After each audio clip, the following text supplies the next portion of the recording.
Welcome to episode 6 of Revising the Script. Today we're looking at the first half page of The Golden Lion by Sean Cale. So as always, we'll read through the script, talk about what's working, what's not working, and then try our best to revise it. Okay. Exterior woods night. Moonlight sneaks in through the treetops. A fire burns in the distance.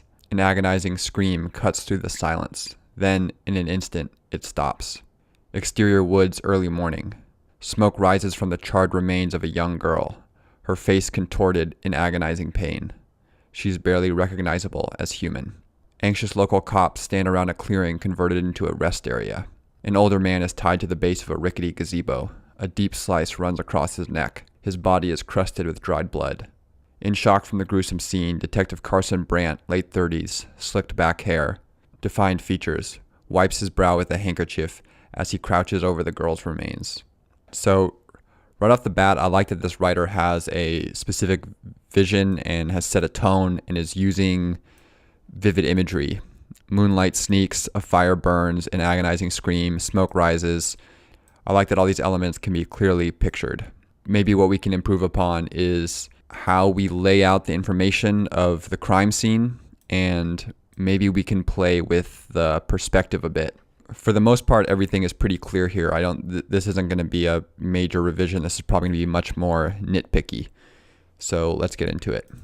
Moonlight sneaks in through the treetops. A fire burns in the distance. Okay, again, this is nitpicky, but this to me feels like two separate shots only because we have moonlight sneaking in through the treetops. I'm seeing that in my mind's eye. I'm kind of looking up at the canopy. And then I'm seeing a fire burns in the distance. And I don't know how you guys feel, but this to me reads as one shot and then a second shot. And for whatever reason, my hunch is that this is just one shot. So I might start it off with something a little more tactile, especially if we're going to cut through the silence with a scream. Why don't we start off by mentioning some noise we can identify? So why don't we say wind rustles the canopy of a serene, moonlit forest. And for the sake of trying to stick to one shot, let's just switch the order of this sentence. Let's say, in the distance, a small fire burns. Again, very nitpicky, but for some reason, this swapped order to me feels like we're in the distance of this shot instead of cutting to a new image in the distance. Okay, an agonizing scream cuts through the silence. Then in an instant, it stops. So I'm seeing agonizing twice. So let's get rid of that. Let's just say a scream. A scream cuts through the silence, then in an instant stops. How about let's reduce two words down to one. And then I think by getting rid of the second sentence actually just illustrates the point of the scream piercing the silence and then stopping. Let's just leave it at that. A scream pierces the silence. So in this first mini scene, we're kind of setting up a question or a mini mystery, right? We're giving you this location and then there's a crime being committed. There's some violent act. Then we're answering the question embedded in the mystery. Since we're ending on a scream, why don't we say, cut to the charred face of a young girl. And she can be frozen mid-scream. So there we have a very clear question and answer. All right, we don't need this. So how is she barely recognizable as human? Maybe we can describe this a bit and say her head sits atop a smoldering heap, a mix of incinerated corpse and carbonized logs. So maybe now we can picture a little more clearly this mixture of corpse and burnt logs. That's all indistinguishable from one another. Okay, this next sentence tripped me up a little bit.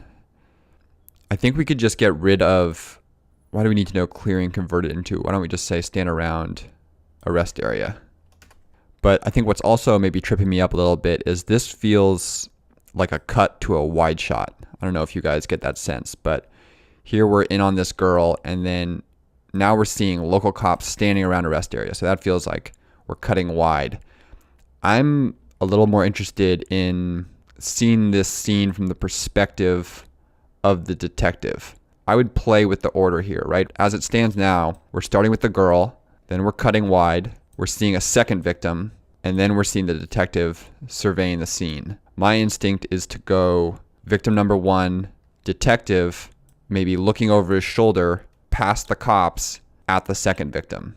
Right now, the perspective feels somewhat omniscient. The camera is just floating around from angle to angle. And with this change, we're going to motivate the perspective from the point of view of the detective. This is just a personal choice. Some films stick to the perspective of their main character. Others have the camera floating around.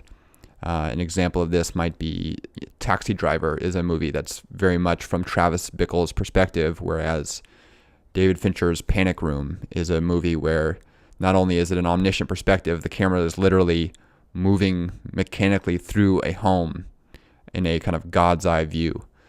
So again, this feels omniscient. Let's change it to personal. So let's just start with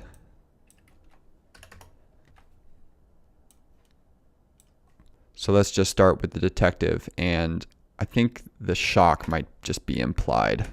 So let's say Detective Carson Brandt crouches over the burnt remains. Let's say he's clutching, let's give him a prop, clutching a cup of coffee. Maybe he's looking grim. Maybe we can, that's our substitute for him being in shock. Brandt is late 30s. Let's say with defined features, slicked back hair. Maybe we can say slicked hair. What is he wearing? Why don't we say, and an oversized suit. The suit could be wrinkled or pressed, but something specific.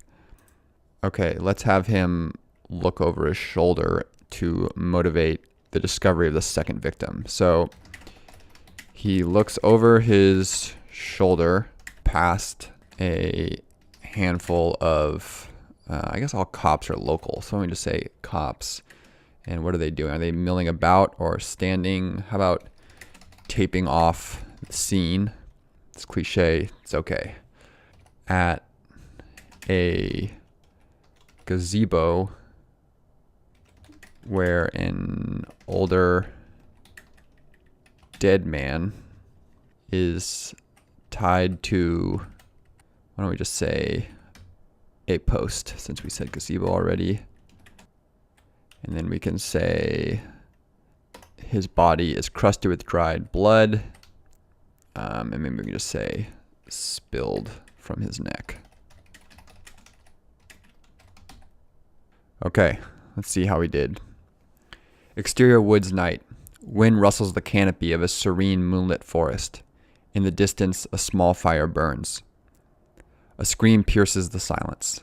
Cut to exterior woods early morning, the charred face of a young girl frozen mid-scream. Her head sits atop a smoldering heap, a mix of incinerated corpse and carbonized logs. Detective Carson Brandt crouches over the burnt remains, clutching a cup of coffee, looking grim. Brandt is late 30s with defined features, slicked hair, and an oversized suit. He looks over his shoulder, past a handful of cops taping off the scene, at a gazebo where an older dead man is tied to a post. His body is crusted with dried blood spilled from his neck. All right, so no major changes, but what I do like is that maybe we've set up a little bit more of a juxtaposition. We got the quiet wind, and then we got the scream coming in. I do like that this scene is more from the detective's POV now, and there's something fun about this cut from the scream to the face frozen mid-scream. So pretty nitpicky revision, but hopefully we've improved it. If you want to submit your script for a future episode, you can email revisingthescript@gmail.com. Thanks so much for watching, and we'll see you next time.